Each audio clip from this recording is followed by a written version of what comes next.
Yeah. I mean, I was in the commercial on one time, so, but yeah, I was a part of that. I know about it. I think we all have seen, the online Uncle Drew and going to a park, and I think all of us in our younger versions wish we could be a part of. I wish at 25 I could have gone to a park dressed like that and played horse and took money and shot versus guys at 25. Right. So that's what was appealing personally for me to this project.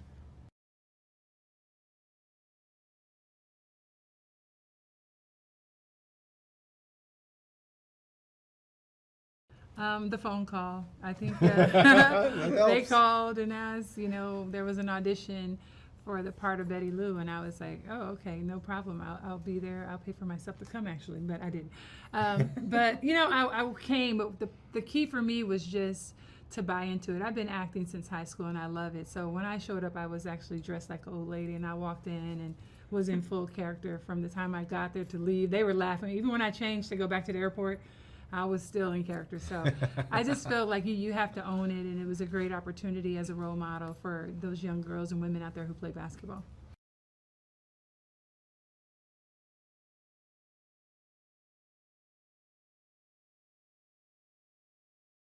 Oh man, it was like tough. Like, we saying, oh man, it was tough. Long, a lot of sticky. It was tough.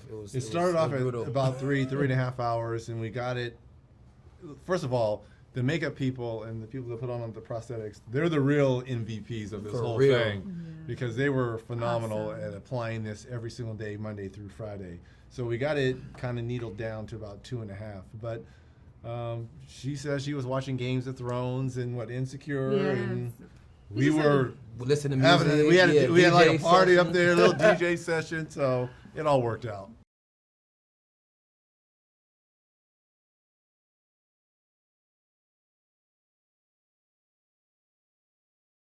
We had so much fun. I mean, I think the key for us is we're athletes, we're focused, we want to do our best, and we showed up to do that.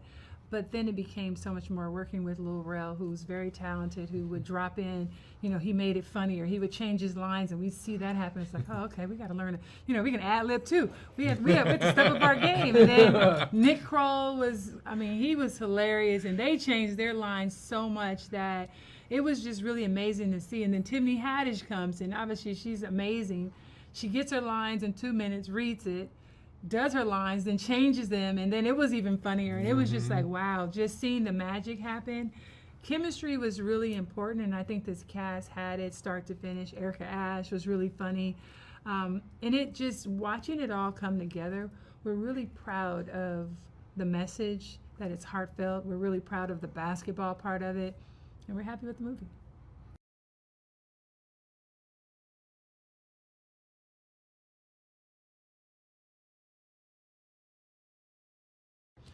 Betty Lou is a church woman, and I really tapped into my grandma, who's been a part of the church since I've been born, and always, my grandma is a little bit bent over, has been for quite some years, but on Sunday she's not, because she's dressed, she's her Ann Taylor on, and her Neiman Marcus, everything is really nicely done, and in her church hat.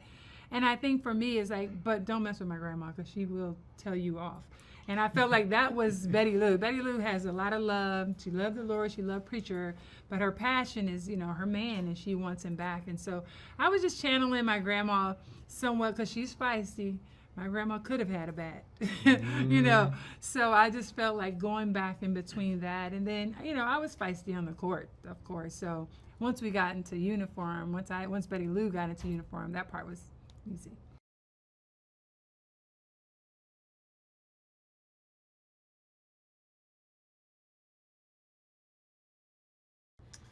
Well, it's funny because I thought we were all cast perfectly for this. You've got a 4-time dunk champion, but he's confined to a wheelchair and doesn't speak. He's one of the most outgoing, very, he has a big personality. A huge personality. Yeah. So that's Boots. And then people assume, 3-point shooting, dead eye shot. But I'm playing a guy that's basically blind. On the court. And basically blind. They can't shoot. And so that's what made it great for us to be. I mean, she is such a loving woman, but she plays, as you mentioned, this fiery character, chasing her man down with a bat. Something I would never do in real life. No, maybe you would. No, just kidding. Maybe no. I can't I just think it was just everything was well cast and lights. I tried to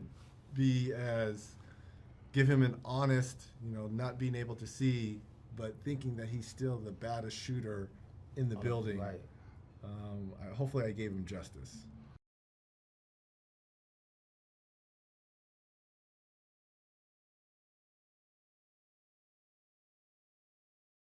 Oh yeah, big time sneakerhead. Boots, man, he's just quiet, and just waiting for his time to ball out. Waiting for his team to get back together.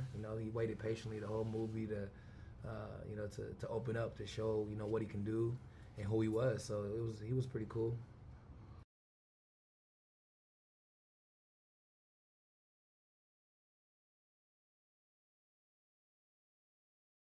Well, thank God I was paired with Nate, because Nate's the dancer between us two, but really probably of all of us. Him and Kyrie, they're the dancers of the group.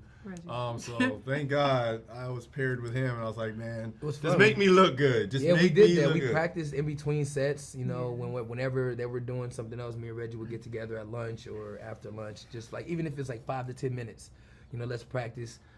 It was cool, man. It made it easy for us when it was time for us to do that scene. It was easy. Made it definitely comfortable for me, because he's used to doing all that. Yeah, dancing and stuff. I can't do all that. I can't do all that. I was like, all that. He lost it already, Richard. Am I messing up? I'm doing the robot. You're doing the robot. I'm like, okay, he lost it already.